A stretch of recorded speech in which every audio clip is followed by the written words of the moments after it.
თქვენი დასახელება არის ანტიკორუფციული ბიურო.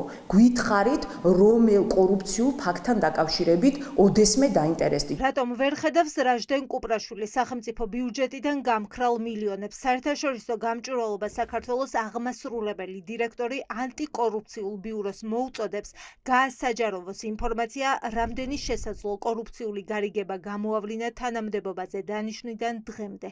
ხავარი ალბათ ის არის, რომ მაშინ, როდესაც ანტიკორუფციული ბიურო უნდა დაინტერესდეს კორუფციის ფაქტებით და მოიკვლიოს კორუფციის ფაქტები და უკანონო გამდიდრება ჩვენი ჩინოვნიკების, ის დროს კარგავს არასამთავრობო ორგანიზაციებზე და რაც მთავარია, იმ ადამიანებზე, რომლებიც დახმარებას იღებენ არასამთავრობო ორგანიზაციებიდან. ხედავთ ქართული ოცნების მიერ ინიცირებულ გამოძიებებს, მათ შორის მათი ყოფილი გუნდის წევრთან დაკავშირებით და საუბარი იმაზეც არის, რომ თითქოს სუსი არ ინტერესდებოდა გარკვეული საქმეებით. კი, ძალიან ბევრი საქმით არ ინტერესდებოდნენ. რაჟდენ კუპრაშვილი ანტიკორუფციული ბიუროს ხელმძღვანელად 2023 წლის 2 თებერვალს დაინიშნა.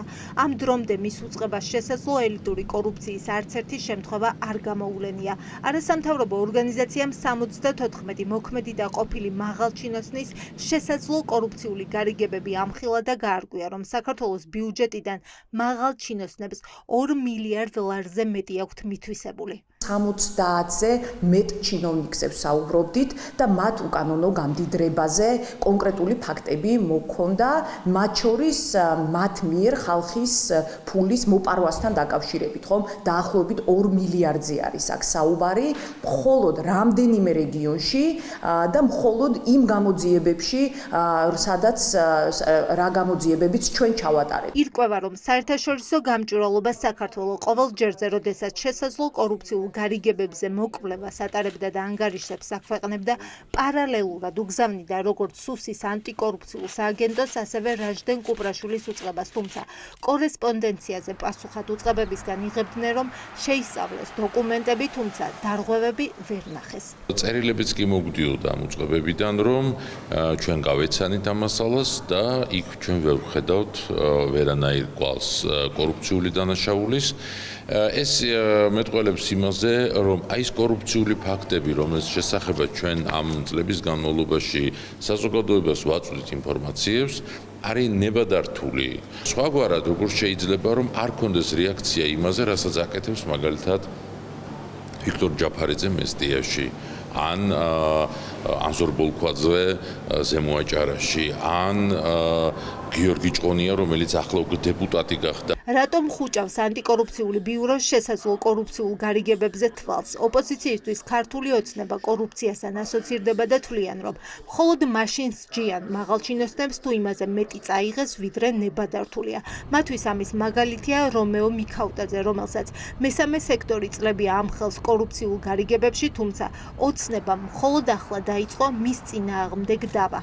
ხედავთ, რომ ამავდროულად ქართულ ოცნებას თავად მოუწია ძალიან მძიმე კორუფციული პრობლემების აღიარება, იმიტომ რომ პარტიული სალაროდან და მათი შავი სალაროდან მათმა კორუფციულმა თანამზრახველმა წაიღო იმაზე მეტი თანხა, ვიდრე ივანიშვილს მისთვის უფლება ჰქონდა მიცემული. აბსურდი არის, რაიმე გამოძიებისთვის მათთვის მიმართვა არ არსებობს ამ ქვეყანაში გამოძიება, იმიტომ რომ არ არსებობს ამ ქვეყანაში სამართლიანობა და არ არსებობს ინსტიტუტები. აქედან გამომდინარე, ეს არის ფარსი, რა თქმა უნდა, ყველაფერი დაჭერები ხდება მხოლოდ პოლიტიკური მიზანშეწონილობით და რაჟდენ კუპრაშვილი თავად არის დასაჭერი. ასეთ სისტემაში ეფექტურ კორუფციასთან ბრძოლის შესაძლებლობაზე საუბარი ზედმეტია.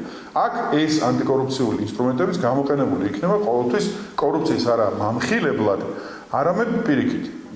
გადასაფარად, დასაფარად და ეს თქვა მიჩხმალვისათვის. ქართული ოცნება რაჟდენ კუპრაშვილის დაცვით პოზიციაშია. თვლიან, რომ ახლა მას ებრძვიან, რადგან არასამთავრობო ორგანიზაციების შემოწმება დაიწყო, თუმცა მაგალითად არ მოხავთ არც ერთი შემთხვევა, როცა კუპრაშვილის უწყებამ ელიტური კორუფციის შემთხვევები ამხილა. ბატონ რაჟდენს აქვს საკმაოდ საპასუხისმგებლო პოზიცია და საპასუხისმგებლო სამსახურს უძღვება წინ, თვითონ სამსახურია ძალიან მნიშვნელოვანი, საზოგადოება ძალიან კარგად ხედავს. ხედავს სახელმწიფოს ბრძოლას კორუფციის წინააღმდეგ, კონკრეტულ გადადგმულ ნაბიჯებს, ისე რომ აქ კითხვის ნიშნები არ არსებობს. ანტიკორუფციულმა ბიურომ არასამთავრობო ორგანიზაციებს სასამართლოს ძალით მოსთხოვა ბენეფიციარების ინფორმაციის გადაცემა, რაზეც უარი მიიღო. ამ დრომდე უცნობია, რა იქნება კუპრაშვილის შემდეგი ნაბიჯი, მიმართავს თუ არა პროკურატურას არასამთავრობო ორგანიზაციების წინააღმდეგ სისხლის სამართლებრივი დევნის დაწყების მოთხოვნით.